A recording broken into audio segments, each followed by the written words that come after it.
네, 반갑습니다, 여러분. 여러분 축복합니다. 그저 여기 수련회 온다는 게 저기 쉽지 않았을 텐데, 요즘 다들 친구들 뭐 공부하고 아르바이트하고, 그죠? 그 모든 시간들 다 내려놓고 여기 온 여러분에게 정말 축복하고요. 수련회를 통해서 하나님을 정말 깊이 알아가는 귀한 시간, 축복된 시간 됐으면 좋겠습니다. 네, 그러면 이 시간 우리 가지장 리모델링이라는 제목으로 함께 우리 생각을 좀 해보겠습니다. 네.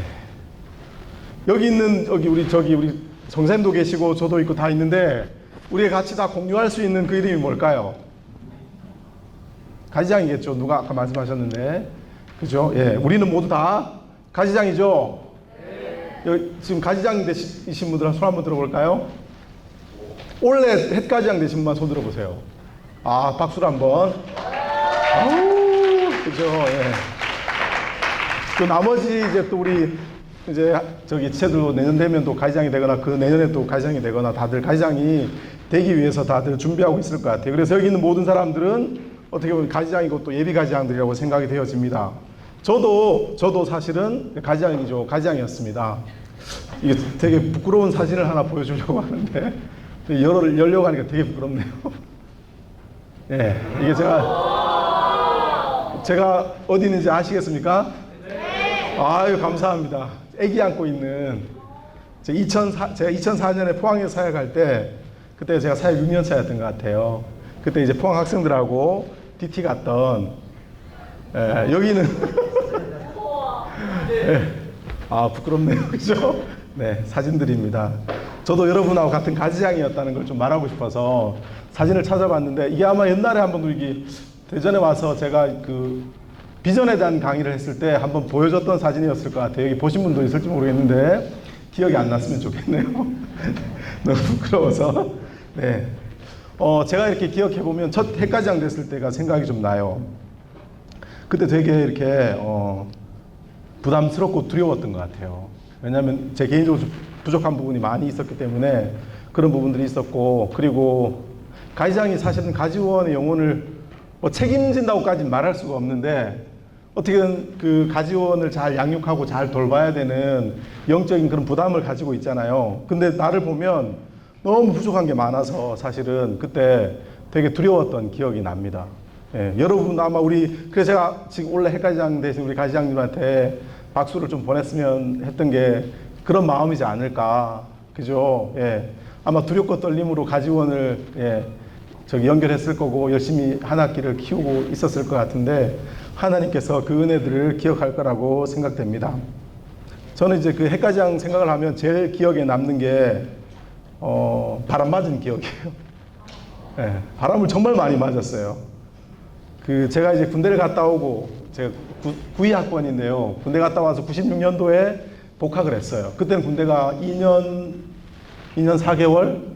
예, 지금은 18개월이니까, 그죠? 좀 많이 줄었는데, 갔다 오면 3년 정도가 지나가거든요. 그래서 96년에 이제 복학을 해서 와서 이제 가지원을 연결했는데, 이름이 기억을 잊어버릴 수가 없어요. 그 친구를. 차종원이라고. 지금도 어디에 살고 있을까? 저 개인적으로 너무 궁금한데, 가지 모임을 하자 그러면 이 친구가 나타나질 않는 거예요. 처음에 가지 모임을 잘 했어요. 하다가 제가 지금 정확하게 기억이 안 나는데 5-6번 했던 것 같아요. 근데 어느 순간부터 이게 가지 모임을 안 오는 거죠. 그래서 연락을 하고 약속을 했잖아요. 그럼 와야 되잖아요. 약속을 해도 안 와요. 연락도 안 돼. 그때 이제 그때는, 지금 아마 우리 가지원들이 싫어할 수 있는데, 그때는 가지장들이 가지원들 시간표를 다 가지고 있었어요. 지금도 가지고 있나요? 네. 아, 그렇구나. 가지원들 괜찮으세요? 그렇군요. 시대가 변해도. 왜냐면 가지장들이 그만큼 관심이 많으니까. 그래서 제가 그 친구가 수업하는 첫 시간, 첫 강의실에 가서 막 기다리고 있었어요. 빨리 가서. 어떻게 얼굴이라도 보고, 이렇게 마음이라도 전하려고. 그러면 내가 그거 기다리는 걸 알고 있는지 모르겠는데, 꼭 지각을 해요. 막 급하게 들어가 버리는 거죠. 그래서 정말 그렇게 바람 맞았던 기억이 많이 납니다. 그래서 우리 그 가지장들, 근데 이제 제가 돌아보면 그 친구 때문에 그런 일이 있었지만, 또 다르게 연결됐던 가지원들을 통해서도 은혜 누렸던 것도 정말 많이 있거든요. 어찌됐건 그런 삶이 있는 게 가지원을 키우는 영적 부모로서의 어떤 가지장의 삶이 아닌가. 너무 실망하지 않았으면 좋겠어요. 하나님께서 그것을 다 알고 있으니까. 그럼에도 불구하고 제가 이 삶을 쭉 살게 됐던 이유가 뭐냐면 복음의 능력과 영혼의 변화의 기적들을 경험했기 때문이에요. 저는 제가 이제 사역하면서 놀라운 경험들을 굉장히 많이 했어요. 자기가 자살하려고 손을 3번 껐던 애가 있었어요. 간호과 친구였는데. 그러니까 그 친구가 구원파를 다녔었거든요. 근데 DFC 들어와서 이제 예수님을 알게 됐고, 집에 올라가면 집이 고층 아파트예요. 창문을 열고 뛰어내리고 싶은 마음이 너무 많이 드는 친구였어요. 늘 걱정이 됐던 친구인데, 근데 이제 그 친구가 대학을 무사히 잘 졸업하고 지금 어디 성가면 간호사 생활을 잘 하고 있을 것 같은데, 지금 연락을 못 하고 있지만 그런 거. 그리고 또 어떤 친구는 기독교 안티 기독교에서 활동을 했던 친구였어요. 저랑 같이 가지 모임을 한 6개월 했던 것 같아요. 6개월 정도 하고 방학이 되어 갈 쯤에 저한테 이제 할 얘기가 있다고. 그때는 DFC 이제 선교사라고 함부로 간사라고 부를 때였습니다. 저희가 중간에 이제 명칭이 바뀌었는데, 선교사님, 제가 드릴 말씀이 있다고. 제가 사실은 안티 기독교 클럽에서 활동을 하고 있는데 기독교의 문제를 취재하기 위해서 들어왔다고. 속여서 정말 미안하다고. 그런데 제가 기독교를 잘못 알은 것 같다고. 네, 너무 미안하다고. 적어도 자기가 알고 있었던 기독교와 진짜 기독교는 다른 것 같다고. 정말 죄송하다고. 그리고 양손에 이렇게 그 과자를 이렇게 먹는 걸 잔뜩 사들고 동아리방에 이렇게 두고 사라졌습니다. 그다음 보고 싶어요, 지금도. 그 친구가 예수를 믿고 있는지 안 믿고 있는지. 저는 그냥 그런 걸 모르고 같이 시간을 보냈잖아요, 그죠? 그 동생도 우리 그 DFC 지체가 가외도 시켜주고 이랬었거든요. 예, 그 친구도 간호과 자매였는데 그런 친구도 있었고, 어떤 친구는 또 나중에도 얘기하겠지만 아버지를 죽이겠다고 진짜 칼을 갈았던 친구가 있었어요. 진짜. 아버지가 이제 술만 드시면 이제 집안에 폭력을 행사하니까 너무 힘드니까 어릴 때부터 그렇게 살았어요. 얼마나 분노와 이 아픔이 컸겠어요. 그러니까 자기가 힘이 세지니까 아버지를 죽이겠다고 정말 칼을 사서 칼을 갈았던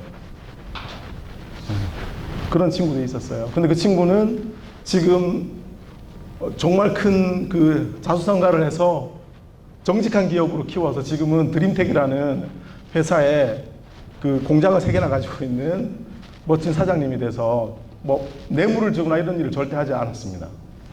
사업을 시작하면서부터. 그리고 그 부모님도 다 예수 믿게 됐고, 사실은 부모님에 대해서도 회개를 많이 했죠, 이 친구가. 그 동생은 요르단에 선교사로 갔었어요. 그런 일도 있고. 이거 말고도 이렇게 굉장히 많아요, 이런 일들이. 그러니까 복음의 능력, 복음이 사람을 변화시킬 수 있는 건 아무것도 없어요, 사실은. 돈을 많이 준다고 마음이 바뀔까요? 바뀔 수 없죠. 우리가 돈이면 다 될 것 같지만 돈으로 사람의 마음이 바뀌진 않아요. 그 돈을 얻기 위해 잠깐 거짓말할 수 있을지 모르겠지만 돈으로 사람의 마음이 바뀌진 않거든요. 근데 복음이면 사람이 다 바뀌어요. 복음이 들어가면 그 복음, 하나님의 그 예수 그리스도의 복음의 그 능력, 그게 저에게 정말 너무 큰 은혜였어요. 나를 치료하신 분이기도 했지만 나와 함께 있는 나의 지체들에게 역사하시는 그 하나님, 그 복음의 능력이 실존한다는 거, 실제라는 것을 많이 알게 됐던 거죠. 그래서 이런 그 바람 맞고 때로는 마음고생하고 그죠, 열심히 밥을 사줘도 고마움을 모르기도 하고 더 사내놓으라고 하는 그런 친구들도 있고 그랬었거든요. 예. 그런 이제 마음의 어떤 어려움들이 있을 수 있잖아요, 그죠? 그럼에도 불구하고 이 길을 걸어갈 수 있었던 것들, 그런 은혜들이 있었어요. 그래서 무엇보다도 제가 이제 이 가지장의 삶을 포기할 수 없었던 게 뭐냐면 영혼의 기적을 경험할 수 있었기 때문이죠.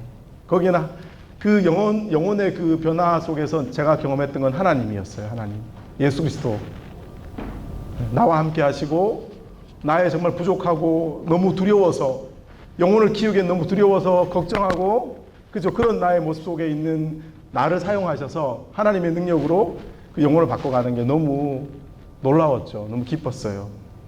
그래서 저는 DFC의 비저너리가 가지장이라고 생각해요. 가지장.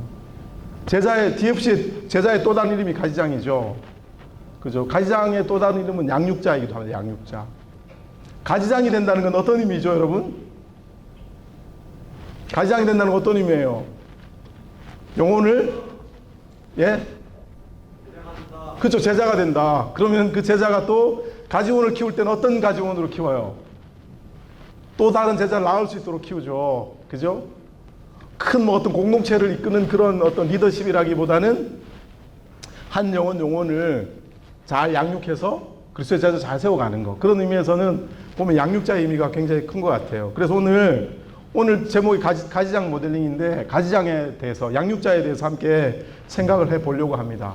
그럼 양육이 뭘까? 그죠? 양육이 뭘까? 그걸 알아야 되겠죠. 그러면 뒤로 죄송합니다. 뒤로 갔네요. 양육의 의미는 뭐냐면 우리가 골로새서 1장 28절 말씀을 여러분이 잘 기억했으면 좋겠어요. 같이 한번 읽어볼까요? 시작.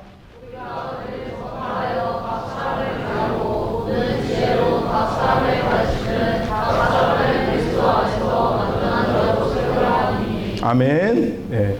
양육의 대상이 저기 보면 누구예요? 각 사람이죠, 각 사람. 한 사람 한 사람이, 그러니까 뭐 이렇게 예를 들어서 10명 중에 뭐 20명 중에 잘 따라오는 친구만 키우는 게 아니라는 거예요, 양육은. 사도 바울이 자기가 사역을 하면서 늘 마음에 뒀던 게 뭐냐면 모든 사람 한 사람 한 사람을, 각 사람을 그리스도의 완전한 자로 세우려고 했다는 거예요. 그래서 나한테 순종 잘하면 내가 관심을 더 많이 갖고 얘는 잘 키우고 내 말을 잘 안 따라오면 이 친구는 그냥 내버려두고 이런 게 아니었다는 거예요. 만약에 하나님이 우리를 그렇게 대하면 나는 선택받을 수 있을까요? 여러분 어떤 것 같아요? 하나님이 기준에 저는 선택 못 받을 것 같아요. 그죠? 저녁에 저는 잘렸겠죠. 야, 너는 아웃이야. 이렇게 얘기하셨을 것 같아요, 저한테. 근데 하나님이 나를 향한 마음이 문제도 많고 구멍도 많고 부족함도 많지만 포기하지 않으시거든요. 그럼 우리가 주님을 따라가는 제자들이잖아. 그죠? 그럼 어떻게 될까요? 똑같죠. 사도 바울이 그 마음을 알았던 거죠. 그래서 우리 눈에 보기에, 우리의 어떤 그 사람의 판단에 보기에 뭐 이렇게 뛰어나거나 이런 게 그런 게 아니었다는 거예요, 기준이. 각 사람 한 사람 한 사람이 다 소중한 영혼이었다는 거예요. 그 방법이 뭐냐면, 여기 보면 각 사람을 가르침을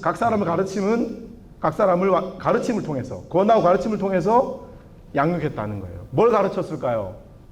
하나님의 말씀이겠죠. 그죠?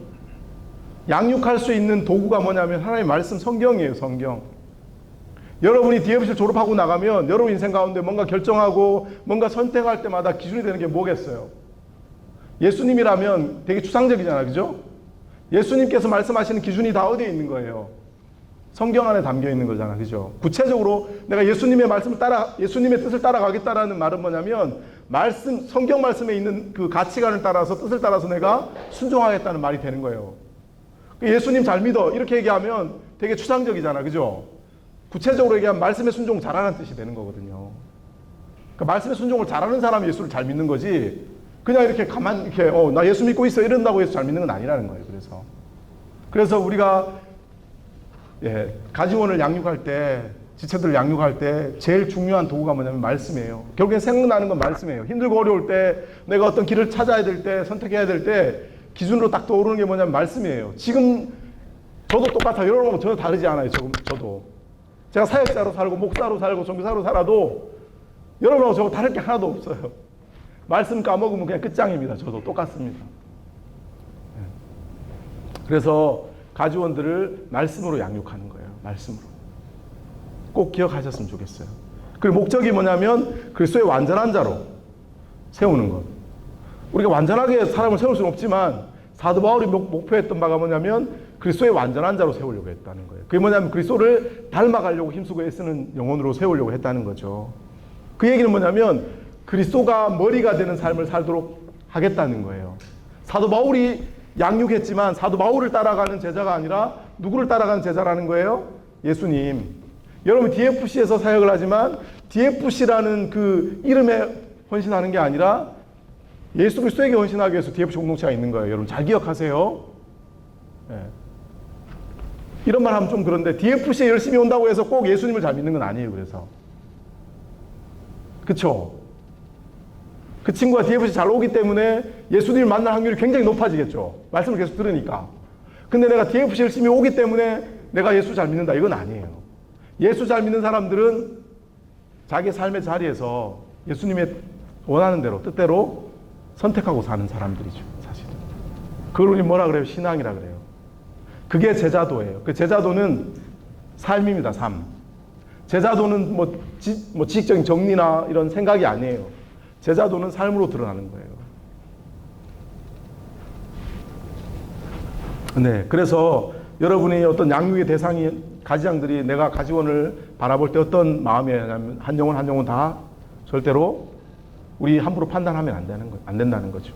그리고 말씀을 열심히 잘 최선을 다해서 가지 모임 하기 전에 내가 할 수 있는 최선을 다해서 말씀을 잘 준비해야 되겠죠. 그리고 이 말씀을 통해서 이 친구 어떻게 하면 예수 그리스도를 또 온전히 더 잘 알 수 있을까? 어떻게 하면 이 친구가 그리스도와 함께 인생을 살아가게 만들 수 있을까? 그런 기도와 사모함을 가지고 사실 해야 된다는 거예요. 이런 일을 할 때 얘기하고 있는 게 오직 사랑 안에서 참된 것을 하며 범사에 그에게까지 잘할지라 그는 머리니 곧 그리스도라. 누구에게까지 살아가는 게 목표냐면 그리스도에게까지 살아가는 거죠. 그것을 위해서 우리가 사랑 안에서 참된 것을 하는 거예요. 사랑 안에 참된 것. 올바른 것을 막 얘기해 주는 거 중요하죠. 그죠? 정답을 얘기하기는 너무 쉬워요. 정답 얘기하면 여러분 기분이 어때요? 여러분이 뭘 잘못해서 야, 너 이거 잘못했잖아 딱 얘기하면 그렇죠, 맞습니다, 제가 바꾸겠습니다 이렇게 됩니까? 기분이 살짝 상하지 않나요? 그죠? 야, 너 이거 틀렸잖아, 너 이거 잘못했잖아 이런 투로 얘기하면 잘 받아지지 않잖아요. 왜? 지도 똑같은 인간인데 지는 실수 안 하나? 지는 죄인 아닌가? 이런 마음이 들잖아요. 우리끼리는 사실은 정죄하거나 비판할 자격이 없습니다. 분별해 줄 수는 있지만 분별하는 사람은 겸손해요. 그래서 말을 할 때 똑같은 레벨에서 이야기하거든요. 나는 너하고 다르다는 입장에서 막 가르치는 입장이 아니라 나도 너하고 똑같은 존재이니까 그 입장에서 얘기해 주는 거예요. 사랑 안에서 참된 것을 하는 거예요. 그게 사랑 안에 참된 것을. 사랑하는 사람을 참된 것을 이야기할 때도 상대의 영혼, 상대의 마음이 그죠? 상하지 않도록 최대한. 그래도 상하는 경우가 있긴 있어요. 그래도 사람 따라서는. 그렇지만 정말로 인격적으로 최선을 다해서 그렇게 하는 거예요. 그래야지, 그렇게 해서 그리스도 안에 자라가는 거죠. 왜? 나의 모습 또한 예수님과 닮아 있어야지 내가 전하는 그 사람도 그것을 받아들이지 않겠어요? 그렇죠? 그 양육의 의미에 대해서 우리가 좀 생각해 봤고요. 그러면 자, DFC에 이제 저도 그랬는데 1학년 딱 들어왔어요. DFC에 들어왔더니 가지장이 되려는 거예요. 저보고 1년이 지나가면 지나갈수록 저는 그런 생각이 없었거든요. 그렇지 않았어요? 우리 지체들? 가지장 되고 싶어서 DFC 들어온 사람 손 들어보세요. 들어왔는데 어쩌다 보니까 가지장이 안 되면 이상한 것 같고, 그죠? 가지장이 돼야 될 것 같고. 그러면 DFC가 무슨 가스라이팅 한 걸까요? 왜 우리가 양육자가 돼야 되는가 하면 예수님께서 주신 사명이에요. 마태복음 28장 18절 20절까지, 그죠? 예수께서 나와 일러 가라사대 하늘과 땅의 모든 권세를 내게 주셨으니 너희는 가서 모든 족속 제자를 삼아 아버지 아들 내게 분반 모든 걸 가르치게 하라는 말씀을 하셨잖아요. 그죠? 예수님께서 제자들에게 하셨던 말씀이 DFC가 사역하는 그 모습이에요. DFC에서 만들어낸 게 아니라는 거죠. 학생단체들이 모든 교회도 마찬가지지만 캠퍼스에 많은 학생단체들이 있죠. 똑같아요. 열심히 복음 전해서 열심히 양육해서 또다시 복음 전하는 자로 세워가고 있다는 거죠. 왜 그러냐면 똑같은 성경을 보고 있기 때문이에요. 그 두 번째 이유는 뭐냐면 금방 외웠던 말씀인데 DFC 공동체로 부르셨기 때문이에요. 저는 계명대학교에 산업공학을 전공했습니다. 제가 사역자가 될 거라고 생각도 못하고 왔는데 선교사가 됐죠. DFC라는 공동체에 여러분 보고 다 선교사가 되라는 의미는 아니고요. 캠퍼스에 들어왔는데 하나님께서 저를 DFC로 불렀다는 얘기는 뭐냐면 DFC 공동체 사명을 따라 나를 살아가도록 부르셨다고 저는 생각해요. 하나님은 우연인 분이 아니잖아요. 여러분 인생에 우연이 없어요. 사실은 하나님의 섭리 안에 있는 거죠. 여러분이 예수를 믿게 되어서 예수님의 명령을 따라서 복음을 전해야 되는 것도 맞는데 왜 하필이면 캠퍼스냐? DFC라는 공동체를 여러분이 만났기 때문이라는 거예요. 그거는 이거에 대해서는 동의하지 않을 수도 있을 것 같긴 한데 곰곰이 묵상해 봤으면 좋겠어요. 하나님께 우연이 있을까? 우연이 있다면 우리 예수를 믿을 필요가 없잖아. 그죠? 그렇죠. 네. 그래서 우리에겐 첫 번째는 예수님의 명령이고 두 번째는 우리가 캠퍼스 선교를 하고 있는 공동체에 우리가 들어왔다는 거예요. DFC는 그래서 교회가 아니고 뭐라고요? 선교회. 자, 제가 여러분 질문하겠습니다. 저 때문에 졸고 있는 채들이 있는 것 같아요. 네. 자, 선교회와 교회 차이점은 똑같나요? 선교단체와 교회의 차이점이 뭐예요, 여러분? 선교단체는 뭐 하는 곳이에요? 복음을 전해서 선교하는 게 어떤 목표예요. 교회는 근데 선교도 하지만 모든 성도들을, 그죠? 같이 하나님의 몸으로 모여서 교제하고 좀 총체적인 의미를 갖고 있지만, 선교회는 좀 더 전문적인 의미를 가지고 있죠. 캠퍼스 선교단체가 캠퍼스에 전도를 하나도 안 해. 선교단체 맞습니까? 그쵸? 그건 교회처럼 되어가는 거예요. 열매는 함께 달려 있는 거예요. 선교단체는 선교단체의 어떤 정체성을 가지고 사역을 해야 되겠죠. DFC의 부르심이 거기 있는 거예요. 그래서 제자라는 제자를 우리가 계속적으로 양육하고 있는 이유는, 교회는 사실은 가지장이 안 돼도 괜찮아요. 교회는 맞죠? 교회에서 막 가지장 되라고 막 쪼아 됩니까? 여러분, 양육자가 돼야 돼. 내년에 꼭 한 명 정도 해가지고 꼭 연결해서 꼭 키워. 이렇게 하시는 목사님 본 적 있어요? 없죠. 근데 DFC는 그쵸, 막 그러잖아 계속, 그죠? 네. 선교단체라서. 그래서 여러분이 이 캠퍼스에서 복음을 전하고, 복음을 따라서 대상이, 누구나 다 예수님을 전하고 양육해야 되지만 그 대상이 캠퍼스가 되는 거예요. 자, 그러면 이제 우리가 생각해야 될 게, 제가 이게 6시까지로 알고 있거든요. 여러분의 희망을 좀 드릴게요. 제가 5시 10분 정도 되면 마칠 것 같아요.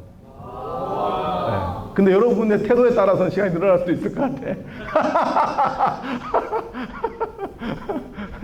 네, 저 혼자 제일 즐겁네요. 그죠? 네. 자, 그러면 이제 우리가 가지장이, 양육자가 가지장이에요. 그래서 같은 의미로 보면 될 것 같은데, 양육자의 역할, 가지장의 역할은 어떤 역할이냐? 영적 부모의 역할이 있다는 거죠. 영적 부모라는 의미는 가르치기도 하고 돌보기도 하는 분이에요. 맞죠? 그죠? 돌보기만 하는 분이 아니잖아요. 때로는 사실은 여러분이 배우는 대부분의 어떤 인생의 가치들은 부모님으로부터 다 배우는 거예요, 실은. 자, 그러면, 스승과 선생님과 그 부모, 영적 부모가 있는데, 공통점은 뭐냐면, 두 분 다 교사이면서 목자의 역할을 하신다는 거예요. 근데 요즘 스승들은 좀 안 그런 것 같긴 해요.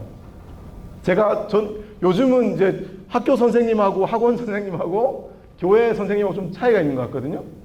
제가 자랄 때는 학교 선생님도 저런 분들이었어요. 스승의 은혜라는 노래가 있잖아요. 그죠? 그 말처럼 학생들이 정말로 이렇게 자기에게 지식적인 배움뿐만이 아니라 인격적으로도 훌륭한 사람이 되게 하기 위해서 노력하시는 분들이 대부분이에요. 지금도 그런 선생님들이 사실 굉장히 많은 것 같아요. 근데 자꾸 이렇게 사회 환경이 자꾸 바뀌어가지고 입시 중심으로 되다 보니까 선생님들의 어떤 모습, 입시들이 좀 제가 볼 안타까울 때도 있고, 또 반대로 그것 때문에 이상한 선생님들이 많아서 학생들이 고통받는 경우도 많은 것 같아요. 제가 볼 때는. 저희 어릴 때는 사실 스승이나 영적 부모나 같은 그런 공통점을 가지고 있었어요. 근데 그러면 제가 질문을 할게요. 그럼 스승과 영적 부모와 스승의 차이는 뭐가 있을까요? 부모와 스승의 차이. 둘 다 교사다, 어떤 돌보는 목자의 역할을 같이 하고 있는데, 그럼 차이는 뭐가 있을까요? 네? 틀릴까봐 무서워서. 틀려도 되는데. 자, 스승 노릇점에 포기를 해요. 스승님은 가르치다 안 되면 어떻게 포기를 하죠? 부모님 포기할 수가 없어요. 부모는 포기하지 않아요. 자식이 좀 잘못된다고 포기하는 부모 봤습니까? 어떤 식으로든 포기하지 않아요. 그 부모는 어떤 식으로든 자기의 방식대로. 때로는 자식에게 상처를 줄 수는 있지만 자기 가슴에서 자녀를 떼어낼 수 없어요. 부모는 정말로 올바르고 건강한 부모라면 정말 건강하게 잘 이렇게 열심히 돕겠지만, 또 인간인지라 건강하지 않은 부모님 있잖아요. 그죠? 건강하지 않은 방식으로 계속 참견하고 아프게 하더라도 포기하지 못해요. 부모는. 그게 큰 차이예요, 사실은. 근데 여러분이 뭐라고요? 영적인 부모라는 거죠. 영적인 부모. 그래서 가지원이 가지장을 떠나기 전까지는 절대로 포기하면 안 돼요. 제가 인생에서 사역하면서 2번의 정말 그 후회가 있어요. 제가 떠나보낸 건 아닌데 떠나보낸 것처럼 되어버렸어요. 떠났던 친구도 제가 길에서 만나면 인사하고 막 교제하는 그렇게 사역을 했었는데, 제가 떠나게 한 게 아닌데 DFC 나가는 경우들이 있잖아요. 그러면 만나면 되게 서먹할까봐 걱정이 돼서, 혹시 돌아오고 싶을 때 못 돌아올까봐 길에서 만나거나 만나면 돌아올 수 있는 사람이 되고 싶어서, 공동체가 되고 싶어서 열심히 교제했었거든요. 근데 두 사람이 그냥 떠나버렸어요. 평생 잊혀지지가 않아요. 그리고 제가 계속 그 주변 친구들을 통해서 그 친구 어떻게 살고 있는지 계속 안부를 물어요. 근데 신앙생활 제대로 하고 있지 않아요, 지금도. 제 마음이 너무 어려워요, 얘기 들을 때마다. 여러분, 영적 부모라는 거, 부모와 스승의 차이, 선생님과 부모의 차이는 굉장히 크다는 거예요. 그래서 절대로 여러분은 여러분에게 맡겨진 가지원을 포기해서는 안 돼요. 왜? 주님 우리를 포기하지 않잖아요. 그렇죠? 자, 그러면 우리가 이제 양육자가 이제 알아야 될 원리에 대해서, 가지장이 알아야 될 원리에 대해서 잠깐 좀 몇 가지 생각해 보겠습니다. 제가 사실 뭐 1시간 안에 끝낼 수 있다 그랬는데, 우리 송사님이 너무 일찍 끝내면 이제 안 될 것 같다고 하셔가지고, 생각을 좀, 네. 너무 일찍 끝내도 되나요? 진행하시는 송사님. 아, 네, 알겠습니다. 네. 제가 사역을 하다 보니까 어떤 친구는 폭풍성장을 해요, 폭풍성장. 어떤 친구는 3, 4년을 열심히 섬겨도 안 자라. 그런 경험 해본 적 있죠? 우리 이제 그 3, 4학년 가지장들은. 예, 포항공대에 제가 사역을 하면서 1년 동안 전도를 했는데 딱 한 명이 연결됐어요. 전도가 됐어요. 포항공대 친구들이 머리가 이렇게 굵잖아. 이렇게 잘난 척 많이 하거든요. 그 과학자들이라 다들. 복음을 전하면 온갖 그 자기들이 알고 있는 짧은 지식을 가지고 반론 엄청나게 많이 해요. 그래서 제가 맨날 전도를 하니까 이제 어느 날부터는 저희 전도하는 거 아니까 돌아다녀요, 이렇게. 이렇게. 그 지역을 피해서 다녀요, 사실은. 그랬는데, 그러다가 한 친구를 만났는데, 이 친구가 이제 학사경고를 2번 맞았어요. 근데 그 학회도 이미 벌써 중간고사를 다 망치고, 기말고사를 열심히 쳐봤자, 학교를 그만둬야 될 상황이 된 거죠. 근데 그 가운데 이제 그 길에서 그 친구가 이제 복음을 듣게 돼서 3개월을 교제를 했는데, 3개월 동안 이 친구가 엄청나게 변했어요. 자기 인생의 어떤 그 절망을 느끼고 아무것도 안 하고 그냥 정말 기숙사에 처박혀가지고 공부도 제대로 안 하고 그렇게 정말 자기 삶을 내려놓고 살았거든요. 그런데 이 친구가 이제 그 복음을 듣고 나서 자기 삶이 정리되기 시작했어요. 술도 먹고 그랬었는데, 뭐 술 먹는 것 자체가 죄는 아니죠. 근데 너무 방탕하게 술을 먹는 거예요. 네. 그렇다고 술 먹으라는 얘기는 아닙니다. 또 DFC 대표가 술 먹으라 그랬더라, 뭐 이런 또 부모를 드리지 않았으면 좋겠는데. 그리고 이 친구가 놀라운 일을 이제 하게 되는데, 동아리방에, 이제 포항공대 동아리방에 자기가 막 그때 당시로 큰 돈이 한 10만 원씩 들여가지고 다 이렇게 저걸 했어요. 다 이제 리모델링을 다 해주고, 그때 이제 소니 그 노트북이 있었거든요. 그때 돈은 한 240, 50 정도 했어요. 그때가 2004, 5년 이때니까. 그때는 노트북 가지고 있는 사람들이 몇 명 없었거든요. 그걸 동아리방에다 두고 같이 쓰라고. 그리고 이제 우리가 이제 되게 힘든 친구가 있어서 그 구제연금을 했는데 한 달치 그 용돈을 다 털어가지고 우리 다 넣어버렸어요. 폭풍처럼 왔다 폭풍처럼 갔어요, 그 친구가.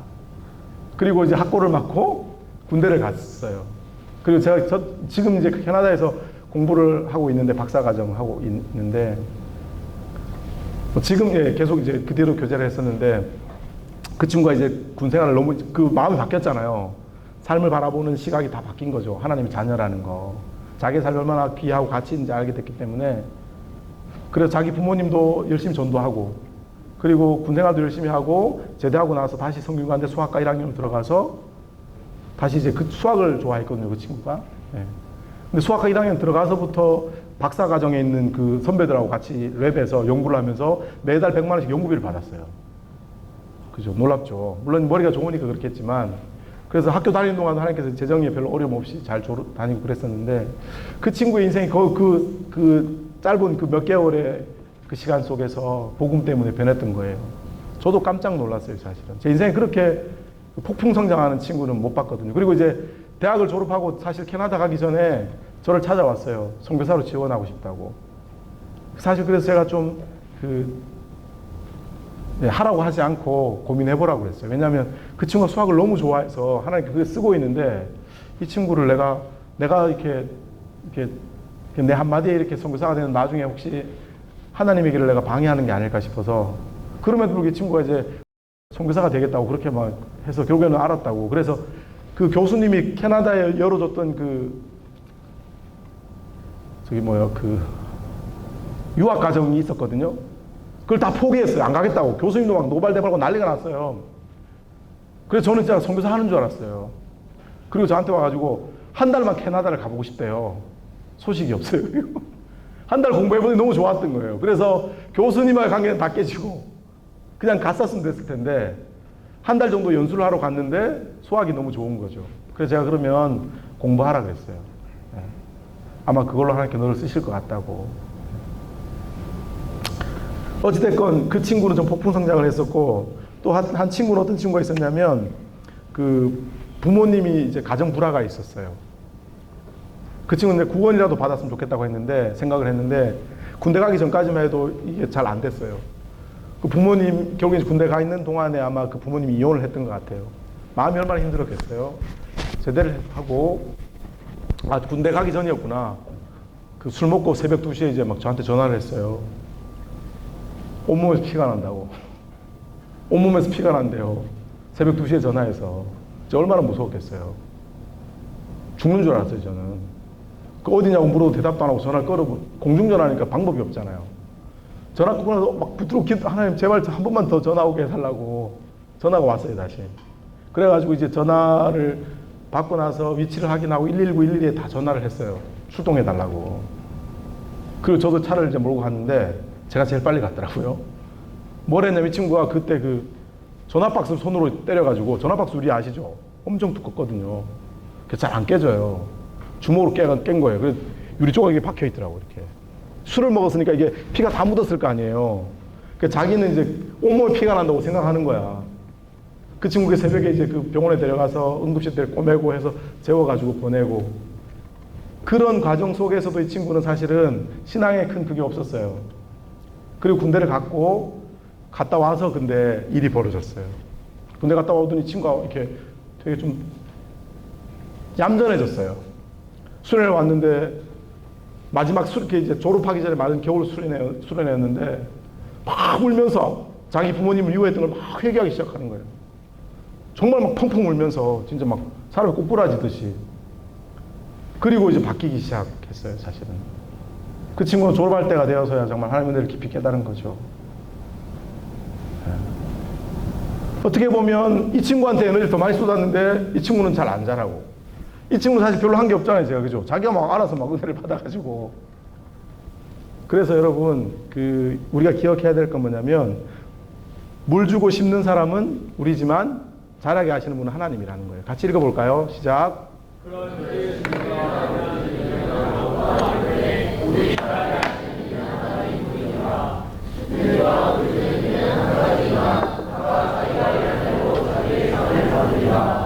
아멘. 네. 여러분과 저는 물 주고 심는 사람들이에요. 그럼 그 영혼을 그 하나님의 섭리 안에서 자라게 하시는 분이 누구냐면 하나님이라는 거죠. 그래서 저기 물 주고 심는 것으로 이미 우리는 뭘 받았다고요? 상을 받았다고 얘기하죠. 네. 그래서 하나님 우리를 바라보는 거는, 야, 너 몇 명 구원시켰어, 이게 아니에요. 얼마나 네가 가지장으로서 제자로 성실하게 영혼을 섬기고 기도하고, 기도로 심고 사랑으로 심고 말씀으로 물을 주었는지를 바라보고 계시다는 거죠. 그거면 충분하다는 거예요. 왜? 자라게 하시는 분은 하나님이시니까. 그러니까 우리 가지장들 전도했는데 열매가 없다고 실망할 거 없어요. 가지원 열심히 키웠는데 뭔가 잘 안 된다고 실망할 거 없어요. 근데 내가 농땡이 부려서 가지원이 문제가 생기면 회개해야 되겠죠. 그죠? 농부가 거름도 안 주고 물도 안 주는데 이게 나무가 자랄 리는 없잖아. 그죠? 농부도 물 주고 심지만 햇볕이 잘 해줘야지 열매 맺는 거잖아. 그죠? 똑같아요. 농부가 열심히 한다고 해서 곡식이 잘 되는 게 아니거든요. 태풍이 오고 막 비가 엄청나게 오면 다 끝장나는 거예요. 우리의 영혼의 어떤 양육도 똑같아요. 근데 중요한 건 그건 하나님의 영역이니까. 네, 그래서 여러분 꼭 기억했으면 좋겠고, 두 번째 원수보다 더 큰 사랑. 이건 뭐냐면, 이 친구는 이제 그 자매였는데, 태어날 때, 부터 정말 미움을 받았던 그런 자매, 너무 불쌍한 자매였어요.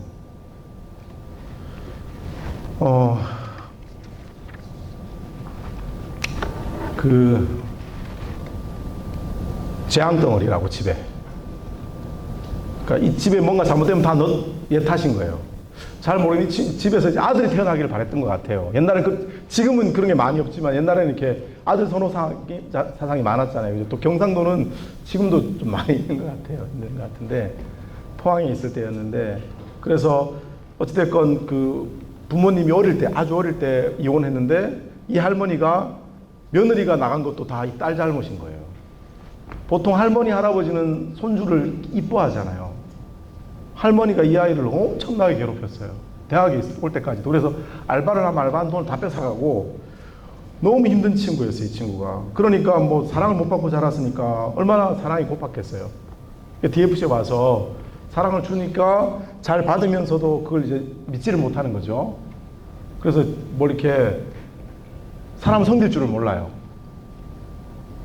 자기가 원하는 대로 다 해야 돼. 안 하면 트러블이 생겨요. 그러니까 늘 보면 공동체 보면 이제 뭐 우리가 다 성숙하진 않으니까 그죠? 트러블이 생기면 싸움이 나는 거예요.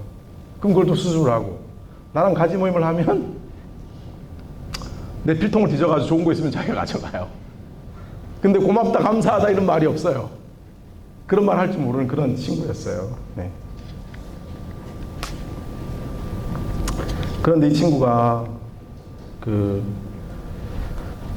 이따가 얘기를 할 텐데 엄청나게 변했어요. 그래서 조리제빵가를 다녔는데 이 친구가 조리제빵가 다녔는데 금요일날 제 채플이 있었으니까 빵을 만들어 와가지고 이렇게 자랑을 해요. 근데 집에 가면 먹을 사람도 없어요. 할머니도 다 안 좋아하니까 자기도 다 못 먹잖아. 그럼 같이 먹으면 되잖아. 냄새난 풍경에 집에 들고 가는 거예요. 근데 이제 나중에 이 자매가 어떻게 됐냐면 금요일마다 빵을 가져와서 같이 빵을 먹고 수련회 와서 이제 우리 형제들 축구하고 나면 그 축구 유니폼 자기가 받아서 빨아주고 남을 섬기는 사람으로 바뀌었어요.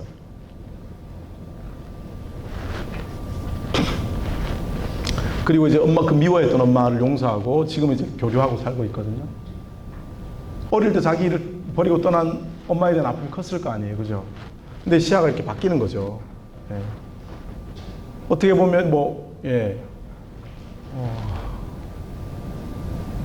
그런 이제 일도 있었고 또 하나는 아까 얘기했던 이제 아까 칼 갈았던 친구 얘기했잖아요. 그죠? 이 친구 같은 경우는 늘 이제 입술로 이렇게 고백하고 다녔던 게 뭐냐면 예수님이라면 어떻게 하실까? 항상 이거를 생각하고 다녔어요. 이 친구가 이제 하나님을 알고 나서. 그리고 부모님을 사랑할 수가 없죠. 사랑하고 싶은데. 그래서 가서 막 이렇게 억지로 막 안는 거야, 아버지를. 억지로 이렇게 사랑한다고. 근데 그게 놀라운 일들이 생겨나기 시작했어요. 여러분 있잖아요. 그런 막 이렇게 미움과 온통 분노로 자녀들을 막 괴롭혔던 이 부모를 이렇게 안으면 이 부모가 어떤 반응이 일어날 것 같아요, 여러분? 어떨 것 같아요? 사람이 얼어버려, 이렇게.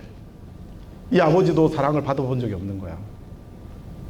이 사랑으로 다가가는데 얼어버리는 거죠, 이렇게. 이 친구가 전 대단하다고 생각해요, 진짜. 원수 같은 그 아버지 죽이려고 했던. 근데 예수님을 만나고 나서 여전히 변함이 없는 아버지를 사랑하기 시작했다는 거죠. 마음의 사랑을 사랑하려고 애썼다는 거예요. 근데 하나님이 역사하기 시작한 거야. 그리고 지금은 다 예수 믿는다 그랬죠, 그죠? 거기에 자녀가 4명인가 5명인가 있어요. 애들이 너무 다들 예뻐요. 네. 그 둘 다 DFC 막가지거든요. 결혼해서. 여기도 이제 DFC 안에서 좋은 형제자매를 만나가지고 이렇게 나중에 막가지 그러면 좋을 것 같은데. 예. 원수보다 큰 사랑이죠, 진짜. 예. 그래서 여러분, 양육은 뭐냐면, 세상적 가치관에 사람의 가치관으로 이렇게 지각 변동이 일어나는 거야. 이게, 양육하는 게. 그런 변화를 주는 게 양육이에요. 세상의 가치관으로 사는 사람을 하나님의 가치로 살도록 만드는 거. 가이장들이 성경 공부하면서 기억해야 될 게 뭐냐면, 그 친구가 어떤 선택이나 어떤 그 기준들이 뭐가 되냐면, 말씀에 근거한 어떤 결정들이 될 수 있도록 도와줘야 된다는 거죠. 조언을 할 때. 세상적인 얘기 들어줄 수 있고 공감해 줄 수 있는데 결정을 해야 될 때는 반드시 하나님의 그런 뜻을 따라서 결정할 수 있도록 그렇게 잘 양육해 줘야 된다는 거예요. 스스로도 그래야 되는 거, 당연히 스스로도. 그래서 로마 12장 2절에 보면 너희는 이 세대를 본받지 말고 오직 마음을 새롭게 하고 변화를 받아 아버지 하나님의 선하시고 기뻐하시고 온전하신 뜻이 무엇인가 분별하도록 하라 그랬죠. 예. 그 세 번째로, 예, 제 사꾼 목자, 선한 목자, 이 얘기는 저에 대한 얘기인데, 아까 그 재앙덩어리였던 그 자매가 결국엔 저한테 사고를 쳤어요. 정말 엄청나게 충격을 줬거든요. 어떤 일이 있었냐면, 제가 그 자매의 어떤 그 재정적인 필요나 이런 것도 굉장히 많이 도와줬어요. 힘드니까. 단기 선교 갈 때는 거의 제가 복음을 다 해서 이렇게 데려갔어요. 예. 뭐 여권을 만드는 것도 제가 도와주고, 뭐 늘 전화해서 막 죽을 것 같다면 그 자매도 막 죽고 싶다는 얘기 되게 많이 했거든요. 초기에는 내가 너무 놀라가지고 몇 번을 이렇게 달려갔어요, 진짜. 근데 하도 많이 하니까, 아, 얘 죽고 싶다는 얘기가 아니고 힘들다는 얘기구나, 이렇게 이해하게 된 거죠, 나중에는. 예. 근데 이 자매가 성경 받아마고 나보고 그러는 거죠. 정사님은 인간적인 사역자라고, 배울 게 없다고. 제가 가지 모임 하다 말고 충격을 엄청나게 많이 받았어요. 전혀 생각지도 못한 얘기를 한 거죠. 그래서 제가 성경 하다 말고 집에 보냈어요, 그 자매는. 이제부터 나는 너 가지 모임 못하겠다. 야, 내가 너한테 그런 존재인데 어떻게 가지 모임을 하겠냐. 너무 그래가지고 그때부터 이제 하나님께 이제 새벽 기도를 나가가지고 어떻게 해야 될지 몰라가지고 매일같이 기도를 해서, 하나님 이게 너무한 거 아니냐고. 어떻게 이런 인간이 다 있냐고. 어떻게 막 계속 새벽마다 가서 막 진짜 막 하나님께 막 온갖 성토를 다 했는데,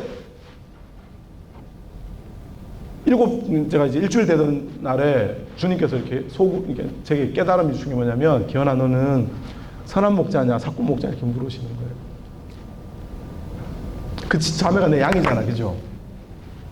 근데 내가 그 질문이 내 가슴에서 내 마음에 나오면서 엄청나게 할 말이 없더라고요. 하나님 잘못했다고 엄청나게 울었어요. 정말 내가 사꾼 목자더라고요, 사꾼 목자. 왜? 내가 해준 걸 가지고 그 자매에게 생생되고 있었던 거예요, 마음이. 주님이 다 주신 건데. 그리고 나서 그 다음 날인가 이제 그 자매를 만나자고 전화를 해서 만났는데, 이 자매가 할 얘기가 있대요. 내가 할 얘기가 있다고 자기가 할 얘기가 있대요. 그래서 또 뭔 얘기를 하려고 내가, 성사님 너무 고맙고 잘못했다고 자기가. 그 자매가 고맙다 감사하다 이 얘기 하는 자매가 아니라 그랬잖아요, 그죠? 제 평생에 그 자매 그 얘기를 처음 들어본 거예요. 그러고 나서 그 자매가 바뀐 거예요. 그렇게 빵도 같이 나눠 먹고, 예, 그게 바뀐 거예요. 그러니까 이게 어떻게 보면 하나님의 역사였던 거예요. 근데 만약에 내가 그때 그래 에라 모르겠다 이제 끝이다 하고 기도도 안 하고 거기서 닫아버렸으면 어떻게 됐을까? 나는 엄청나게 교만한 잘못된 길을 가고 있었을 것 같아요, 사역자로서. 잘못된 생각을 가지고. 근데 그 자매도 변화되고 저도 내가 얼마나 교만했는지 알게 됐던 거죠.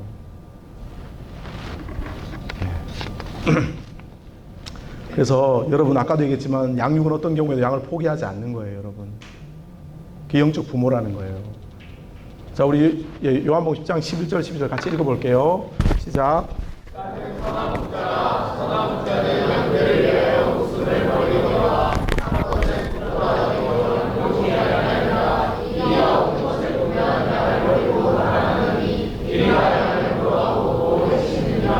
아멘. 그죠? 제가 양을 버리려고 했으니까 사꾼 목자가 맞죠, 그죠?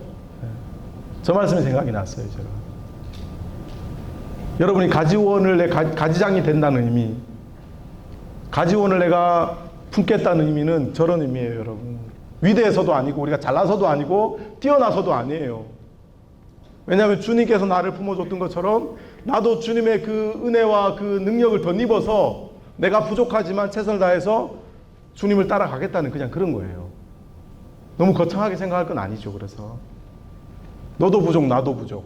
그래서 가지장은 사실 누구를 통해 자라냐면 가지원 때문에 훈련되고 가지원 때문에 자라고 가지원 때문에 양육돼요. 부모는 자식 때문에 그렇게 양육되거든요. 자식이 태어나면 부모는 그때부터 잠자는 것 모든 게 그 갓난 아이한테 다 맞춰져요. 걔가 자야지 자요. 걔가 깨어있으면 저는 못 자요. 이상하죠. 가지장이 가지원을 키우는 게 아니고 가지원이 가지장을 키운다고요. 둘 다 키우는 거예요. 둘 다. 그래서 가지장 가지원에게 고마워해야 돼요. 그래서 제가 이렇게 모습이 된 거는 제가 이제까지 같이 만나왔던 지체들 때문에 지금 내 모습이 있는 거예요. 그래서 그러니까 가지장들이 가지원에게 내가 뭘 많이 해준다라고 이렇게 생각할 건 아니라는 거죠. 그죠? 반대로 가지원은 그렇다고 해서 당연해서는 안 되잖아요. 당연한 사랑은 없거든요, 세상에. 부모 사랑도 당연한 건 아니에요. 이 세상에 당연한 건 단 하나도 없어요. 여러분 반대로 내가 그렇게 해본다고 생각해 보세요. 그러면 당연하게 해주는 그 사람에게 했던 것처럼 내가 똑같이 해줘 보세요. 하면 그게 당연한 건가? 안 되거든요. 잘. 근데 사람들은 받는 거에서 너무 당연하게 생각하는 경우들이 있어요. 세상에 이런 기억해. 세상에 당연한 사랑은 단 하나도 없어요. 가족의 사랑도 절대로 당연하지 않습니다. 그거는. 부부 예수 그리스도의 사랑도 당연한 게 아니에요. 근데 우리는 그걸 마치 나는 받아도 합당한 것처럼 착각하는 거죠. 사실은. 서로 고마워하게 되죠. 예수를 알게 되면, 복음을 알게 되면. 네, 여러분 정말 선한 목자, 사꾼 목자 늘 고민하면서 저기 가지장의 삶을, 제자의 삶을 걸어갔으면 좋겠어요. 그 3명을 낳았어요. 이거는 또 뭐냐면 이 친구도 이제 포항공대 친구였는데 가지 모임하면 맨날 지각이야. 맨날 지각. 맨날 술이 아니고 맨날 지각입니다. 네. 피곤함으로 늘 가지 모임에 늘 늦었던 형제예요. 뭐 9시에 약속을 해도 10시에 약속을 해도 11시에 약속을 해도 아니 예를 들면 이제 9시 피곤하면 10시에 하면 좀 빨리 와야 되잖아요. 9시에 약속하면 9시 반에 오고 10시에 하면 10시 반에 오고 11시에 하면 11시 반에 와요. 네. 그래서 이 형제 참 제가 너무 힘들었던 형제거든요. 근데 지금도 저랑 같이 동역하고 지금도 저를 후원하고 지금 이게 그 수원에 있는 반도체 회사에 다니면서 신앙생활을 하고 있는데 자꾸 죄송합니다. 중요한 전화인가? 몇 번씩 전화. 죄송합니다. 네, 네. 근데 이 친구가 이제 그 3학년 2학기가 되었을 때 놀라운 이제 그 방학을 끝나고 왔는데 방학 동안 제가 이 친구를 위해서 기도를 정말 많이 했어요. 진짜. 제 기도 때문에 하는 게 아니라 기도할 수밖에 없었어요. 방학 동안에 좀 이 친구가 좀 바뀌길 바랬는데 3학년 2학기가 돼서 이제 3학년 이제 1학기 끝나고 방학을 하고 3학년 2학기가 됐는데 이 친구가 뒤집어져서 온 거예요. 집이 서울이었는데 교회를 다니면서 그 3명을 전도했어요. 가지원을 낳았어요. 열심히 잘 양육하고 졸업했어요. 내가 한 일이 아니에요. 그죠? 정말 누가 봐도 제가 한 일이 아니잖아요. 그죠? 와, 하나님께서 이 스스로 자라게 하시는구나. 네. 정말 놀라운 일이었어요, 여러분. 그래서 제가 이 친구를 생각하면서 제 안에 이제 정리됐던 게 뭐냐면, 내가 이렇게 막 키우려고 자라게 하시는 하나님인데 그걸 모르고 내가 어떻게든 막 해보려고 내 어떤 그 속에서 그랬던 것이 사실은 하나님께서는 다른 방식으로 저에게 이렇게 보여주셨던 것 같아요. 그래서 제가 그때 이제 생각하면 양육은 스스로 자랄 수 있도록 돕는 거구나. 내 안에 이렇게 집어넣고 이렇게 물론 우리가 이제 어떤 그 말씀의 틀 안에 넣고 때로는 이렇게 헌신시켜야 될 것도 있지만 사람마다 모양이 다르잖아, 그죠? 인품도 다르고 속성도 다르고 다르면 그 친구들에게 맞는 뭔가가 있어야 되는데 블록을 찍어내듯이 이렇게 찍어내는 방식으로 사역을 했었어요. 그때는 그런 시대이기도 했고 아마 밤늦게 가지모임을 했으면 그 친구가 왔을 것 같아요. 지금 생각해보면 공대생들이 거의 뭐 새벽까지 공부를 했으니까 밤에 하여간 그런 부분들을 생각해보면 우리가 제가 가지장으로서 생각해야 될 부분이 결국에는 스스로 자라게 하는 거고 그 미끄럼이 뭐냐면 꾸준한 말씀 공부였던 것 같아요. 꾸준한 말씀 공부. 결국에는 말씀을 통해서 하나님께서 그 친구를 자라게 하신 거죠. 그래서 우리가 잘 알고 있는 저 말씀처럼 가르쳐 지키게 하는데 우리가 내가 가르쳐 지키게 하는 것으로 끝나서는 안 되겠죠. 이 친구가 스스로 결국에는 자랄 수 있도록 만들어가는 게 양육자의 모습이 되었나. 양육자가 없어도 자기가 이제 제자의 삶을 살아가도록 잘 세워가는 거. 자, 그러면 이러한 양육의 근간이 되는 게 있겠죠. 제가 이제 양육자의 원리에 대해서 쭉 얘기를 했습니다. 했고 양육의 근간이 되는 게 뭐냐면 첫째는 꾸준한 가지모임을 통해 성경 공부하는 거예요. 제가 성경 말씀의 중요성에 대해서 얘기했죠. 우리의 하나님의 가치관을 만들어가는 게 뭐라고요? 성경이에요. 성경은 배워야지 알 수 있는 거예요. 그래서 성경 교사가 있는 거예요. 가지모임을 통해서 말씀의 어떤 그런 하나님의 어떤 가치관이나 세계관들을 잘 배워야 되는 거죠. 우리가 잘 가르쳐야 되겠죠. 그 다음에 그래서 디모데후서 3장 10절 말씀 보면 모든 성경이, 그죠? 사람 온전하게 한다고 저렇게 말씀하고 있죠. 잘 알고 있는 말씀이죠, 여러분. 네. 그리고 부족해도 변함없는 꾸준한 사랑이 필요합니다. 포기하지 않는 사랑.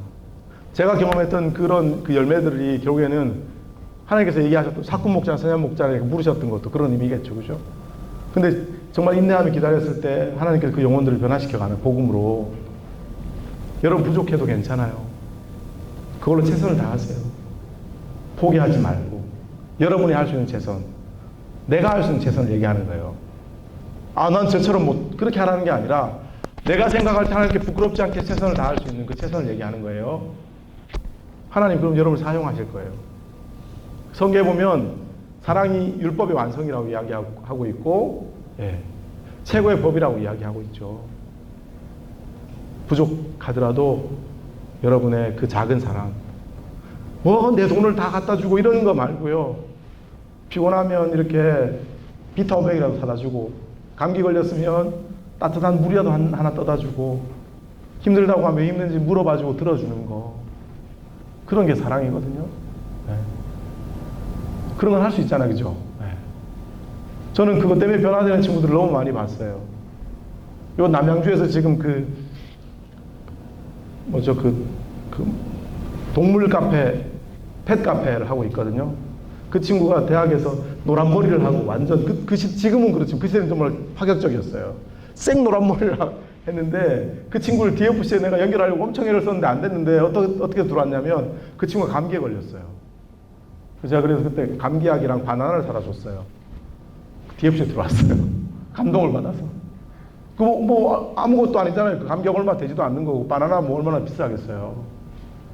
몇천 원에 그 친구 인생이 바뀐 거죠, 어떻게 보면. 저는 그 친구를 섬기려고 했던 것 뿐인데 그 친구는 예수 안으로 들어온 거예요.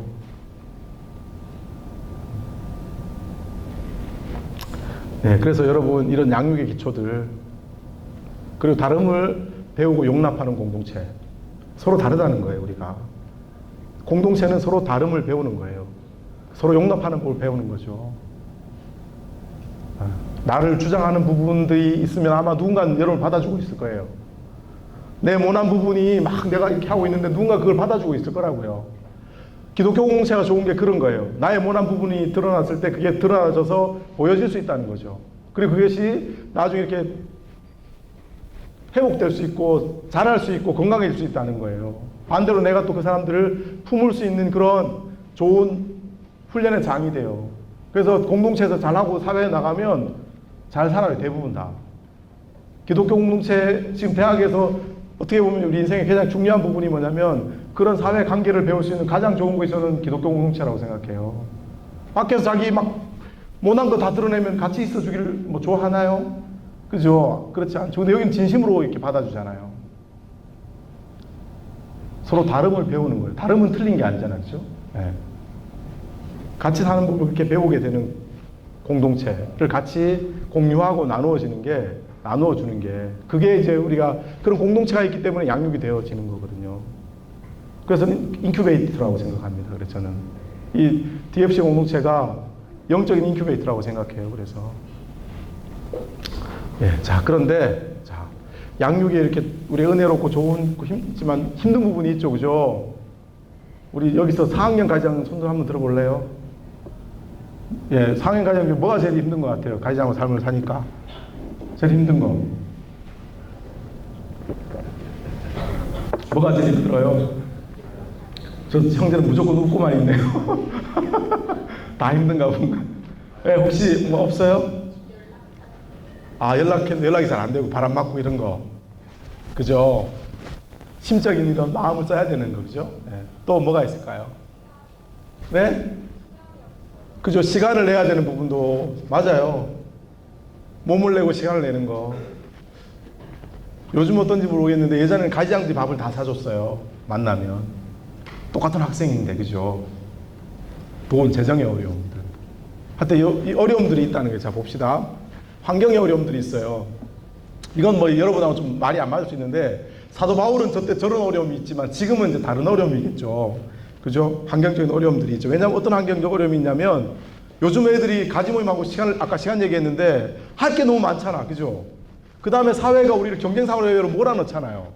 뭘 해야 될지 모르고 어떻게 해야 될지 몰라. 그러다 보니까 어떻게 해요? 영적인 곳에 시간을 내기가 쉽지 않아요. 신앙이 없으면. 근데 우리가 만나는 친구들이 신앙이 잘 세워지지 않은 친구니까 계속 흔들리는 거죠. 그리고 가지장도 어떻게 해? 자기 인생을 또 준비해야 된다는 두려움이 있잖아. 그러면서도 그 환경 속에서도 어떻게 해야 돼요? 가지원을 하나님을 믿고, 중요한 건 하나님을 믿어야 되는 거예요. 그죠? 천지 만물의 주권자이신 우리 인생을 섭리하시고 다스리신 하나님 믿어줘야 되는 거고, 유일한 구원자이신 예수 그리스도가 우리 인생의 구원이라는 게 정말 믿어줘야만 그게 가능한 일인데, 그런 어려움이 있어요. 지금은 사도 바울은 저런 어려움이 있었지만. 그래서 여러분, 저는 박수를 보내고 싶어요. 여기 온 친구들을, 안 온 친구들한테 미안한 얘기지만 정말 특별히 더 박수를 보냅니다. 여러분, 말씀을 사모하고 하나님께 모인다는 거는 이 시대는 정말 쉬운 일이 아니에요. 근데 모인 만큼 하나님을 알게 되고, 들은 만큼, 우리가 믿음은 들음에서 나고 들은 그리스도의 말씀에서 난다 그랬잖아요. 우리의 믿음이 자라가게 되는 거죠. 그런 환경적 어려움 속에서 우리 가지장들이 가지원들을 돌보고 있다는 거죠. 두 번째는 관계적인 어려움이에요. 사도 바울은 어떤 관계적 어려움을 겪었냐면, 자기가 열심히 사랑하고 섬겼던 사람들이 떠나버렸어요. 자기를 배신하고. 지금도 저는 어려움을 겪고 있을 수도 있지만, 관계적 어려움이라는 의미가 저런 극단적인 것도 있지만, 관계하기가 쉽지 않죠. 그죠? 예전에는 세대 차이가 10년 이렇게 났다면, 지금 1년마다 세대 차이가 나는 것 같아요. 저는 한 해 한 해가 너무 다르죠. 사랑하고 싶은데 사랑의 방식을 어떻게 해야 될지 몰라서 망설이고, 정말 이렇게 쉽지 않은 것 같아요. 관계를 만들어가고 열어가는 게. 그리고 예전에는 다 똑같이 해도 괜찮았어요. 90년대는 다 똑같이 대해도 다 똑같이 받아줬는데, 지금 어떻게 해요? 한 사람 한 사람 서로 존중하면서 받아줘야 되니까, 관계 만들어 가야 되니까, 거기서 온 어려움들을 가지고 주님 앞에 나아갔으면 좋겠어요. 거기서 여러분이 주님을 만나고 여러분을 회복하는 예수 그리스도를 만나고, 그 회복을 가지고 또 가지원들을 섬기고, 그런 회복이 있는 가지장의 삶을 살 수 있을 것 같아요. 저도 그렇게 살아왔거든요. 사실은 상황은 다르지만. 세 번째는 재정적 어려움이죠. 만나면 뭐 사줘야, 우리 딸도 가지장이거든요. 서울에서. 만나면 뭐 사줘야 되니까. 근데 자기도 받았으니까 또 하는 거예요. 그 위에 가지장이 너무 좋은, 저희 집에도 이제 놀러 오겠다 그래가지고 제가 이제 시간 한번 잡아보자 그랬는데, 그 자매가 우리 가지원인 우리 딸을 너무 잘 키워줬어요. 이제 졸업하는데, 그 가지장이 졸업했는데도 이제 직장 들어가기 전 시간이 있어서 계속 가지 모임을 하고 있는데, 그러니까 제 딸도 어쨌든 가지원을 만나면 어떻게 해요? 사랑을 받았으니까 똑같이 해야 되는 거죠. 똑같이 하게 되는 거예요. 근데 어떻게 돈이 솔치 않게 들어가니까 가지장의 마음을 알게 될까요? 모르게 될까요? 그때부터 알게 돼요. 가지원이 가지장이 돼서 가지원을 섬기다 보면 가지장이 나를 얼마나 사랑했는지 알게 됩니다. 그리고 예수님이 나를 얼마나 사랑했는지에 대해서도 좀 더 알게 돼요. 이런 환경적 어려움, 이런 삶을 살면서 우리가 놀랍게도, 아이러니하게도 주님이 나를 얼마나 사랑했는지를 알게 되는 거예요. 예수님의 환경적 어려움은 어마어마했어요. 여러분, 인간의 몸을 입고 온 것 자체가 엄청난 고통이었다니까요. 저는 이런 비유를 많이 해요. 여러분이 만약에 개미로 살아간다고 생각해요. 개미로. 근데 머리 안에는 사람으로 살았던 기억이 다 있어. 근데 몸은 개미야. 그 개미로 변해서 개미의 사회에 들어가서 개미에게, 야, 너희들은 사실은 개미가 아니야. 너희들은 사실은 사람이야. 복음을 전하고 거기 십자가에 못 박혀 죽을 수 있겠어요? 저는요, 개미로 사는 게 더 힘들어요. 죽는 것보다. 돌아버릴 것 같아요. 나는 생각해보면. 아무런 제한이 없는 하나님이 굉장히 제한이 많은 인간의 몸으로 왔는데, 그분이 자기 하나님이라는 사실을 알고 있잖아요.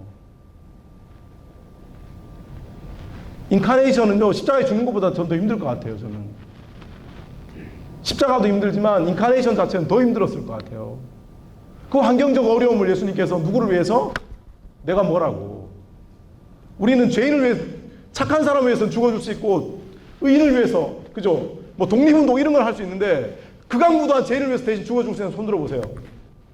연쇄살인범을 위해서 내가 대신 죽어주겠다. 나는 강도 도둑질하는 사람을 위해서 대신 죽어주겠다. 이런 사람이 있어요? 그럼 바보 같은 짓이라고 생각하죠. 우리가 극악한 죄인이잖아요. 우리가 아직 연약할 때, 우리가 죄인 되었을 때, 우리가 원수 되었을 때 예수님께서 우리를 죽으셨다고 로마서 5장에 보면 말씀하고 있잖아요. 이건 말도 안 되는 거예요. 좋은 일이 아니죠. 당연히 죽어도 될 놈을 위해서 내가 왜 죽냐고, 사실은. 가치 없는 일이라는 거예요. 근데 주님께서 우리를 살리기 위해서 오셨다는 거예요, 그렇게. 그런 환경적 어려움, 그런 관계적 어려움, 예수님이 감당했던 건 말로 다 표현할 수 없어요. 그래서 우리 가지장의 삶을 살다 보면 예수님의 사랑을 조금씩 알게 돼요. 그걸 경험하면서. 그래서 이상한 게 가지장을 한번 들어 쓰잖아요? 그 맛을 보면 못 놔요. 그래서 자꾸 복음을 전하게 되고 영혼의 변화를 보면서 점점 더 이렇게 복음적인 삶으로 살고 싶은 마음들이 자꾸만 생겨날 수밖에 없어요. 왜? 그리스도를 경험하니까. 예.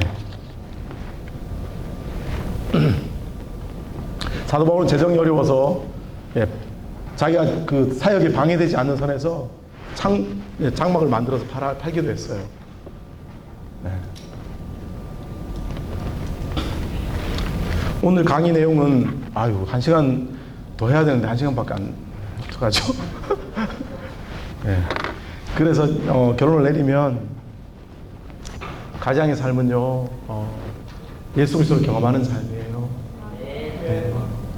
희한해요. 복음은 역설적이에요. 그래서 이게 길을 걸어가면 손해보는 것 같은데 지나가 보면 손해가 아니에요.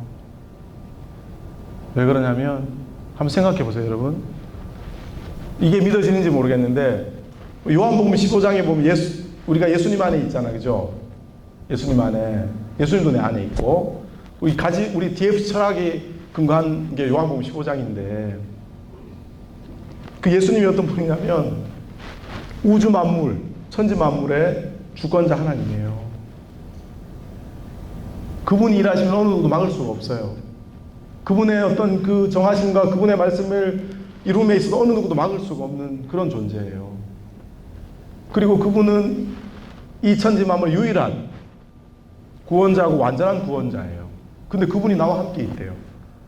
그분이 나의 사람 목자래요. 나를 위해 목숨도 내어줄 수 있고 내가 주님의 길을 걸어갈 때 내 필요의 모든 것들을 돌봐주신다고 약속하고 있다는 거죠. 그분이 믿어지면 이런 삶은 살 수 있겠죠. 그죠? 근데 그분이 믿어지게 하는 게 이런 삶이에요. 또 반대로 우리가 이런 말씀의 삶에 순종하며 살면서 우리가 그분을 알게 된다는 거죠. 그래서 복음이 이상하게도 역설적이에요. 어려운 길을 가는 것 같은데 어렵지 않고, 없는 자 같은데 있는 자 같고, 가난한 자 같은데 부유한 자예요. 그래서 이런 믿음이 여러분 안에 이렇게 가지 모임을 하고 또 DFC 공동체 안에서 자라가면서 그리스도가 어떤 분인지, 그리스도는 우리의 믿음은 관계를 의미해요. 현재적 관계를 의미하거든요. 지금 늘 그 자리, 과거에 내가 예수님 잘 믿었다, 아무런 의미가 없죠. 미래에 내가 잘 믿을 것이다, 의미가 없어요. 그죠? 예수 안에 있는, 현재적으로 있는 사람들이 그 예수님의 풍성한 은혜를 누린다고 요한복음 15장은 얘기하고 있는 거예요. 그게 신앙이에요. 그래서 우리의 어떤 제자도나 이런 삶은 뭐 이렇게 말로 이렇게 끝나거나 머리의 지식으로 끝나는 게 아니에요. 그건 신앙이 아니에요. 엄격하게 얘기하면. 믿음은 반드시 삶으로 드러나게 돼 있다는 거죠. 행위로 드러나게 돼 있어요. 믿으면. 자, 제가 예를 들어서 여러분, 뭐 지금 시간이 5시인데 20시까지 대전역에 가면 나라에서 1,000만 원씩 준다, 광고가 나왔어요. 갈 거야, 안 갈 거야? 가죠. 왜 가요? 믿으니까. 그죠? 그런데 안 에이, 뭐 나라가 1,000만 원씩 줄 리가 있겠어? 안 믿는 사람은 가요, 안 가요? 정부를, 예를 들면 정부를 믿는다고, 신뢰한다고 얘기하면서도 안 간단 말이에요. 제가 이렇게 극단적인 예를 드는 건 뭐냐면, 믿음이 있으면 그 행동이 나오게 돼 있다는 거죠. 행동이 없는데 믿는다고 얘기하는 거는 그건 성경적인 게 아니에요, 사실은. 그 믿음은 믿음 전의 어떤 상태지 믿음이 아니에요. 지식 자체는 믿음이 아니라고. 그래서 스님들도 기독교 성경을 많이 읽기 때문에 성경에 대한 얘기를 굉장히 많이 하거든요. 예수님에 대한 얘기를 막 한단 말이에요. 그 얘기를 한다고 해서 그 사람이 신앙이 있는 건 아니잖아요. 신앙이 있다는 얘기는 뭐냐면 삶의 그 자리의 현장에서 예수님과 동행하고 예수님이 주인 되고 예수님의 능력을 따라서 예수님을 의지해서 살아가고 있는 삶의 그 모습이 있는 것이 신앙이에요. 그래서 가지장이라는 거, 제자의 삶, 제자도라는 거는 삶으로 드러나는 거죠. 믿음은. 여러분, 하나님은 살아계세요. 역사하시고 여러분과 늘 같이 있어요. 그 말씀 안에서 그 하나님을, 그 예수 그리스도를 여러분이 깊이 묵상하고 그분의 말씀을 따라 순종함으로 정말 하나님이 살아계심을 날마다 정말 이렇게 경험하는 가지장들이 됐으면 좋겠고, 우리 가지원들도 그 가지장의 삶을 사모했으면 좋겠어요. 제자의 삶을, 주님을 더 깊이 알아갈 수 있는 귀한 길, 그래서 제자들이 되었으면 좋겠습니다. 네, 그러면 우리 같이 한번 기도하고 마쳤으면 좋겠는데, 우리 가지장들 오늘 말씀 들으면 생각나는 것들이 있으면 기도하면 좋겠고요. 특별히 저는 여러분 꼭 기도했으면 좋겠는 게 정말 말씀을 최선을 다해서 먹이는 가지장이 되게 해달라고. 두 번째는 만날 때마다, 못 만날 때는 사랑할 수 없잖아요, 그죠? 만나지 않아도 적어도 만날 때마다 최선을 다해 사랑할 수 있게 해달라고. 제가 선교사를 하면서 마음먹었던, 그 주님께서 가르쳤던 게 두 가지거든요. 성경 공부할 때 최선을 다해서 말씀을 먹이는 거, 내가 이렇게 직접 만났을 때 최선을 다해 사랑하는 거. 그 두 가지였어요, 사실은. 그 외에도 여러분 생각나는 거 있으면 같이 기도했으면 좋겠고, 우리 DFC 공동체가, 대전 공동체가 저는 선한 가지장들이 많이 생겨나서 정말 그 길을 알지 못하는 가지원들, 그죠? 믿지 않는 사람들에게 생명의 길을 잘 인도하는 귀한 통로가 될 수 있도록 같이 한번 기도했으면 좋겠습니다. 기도하겠습니다.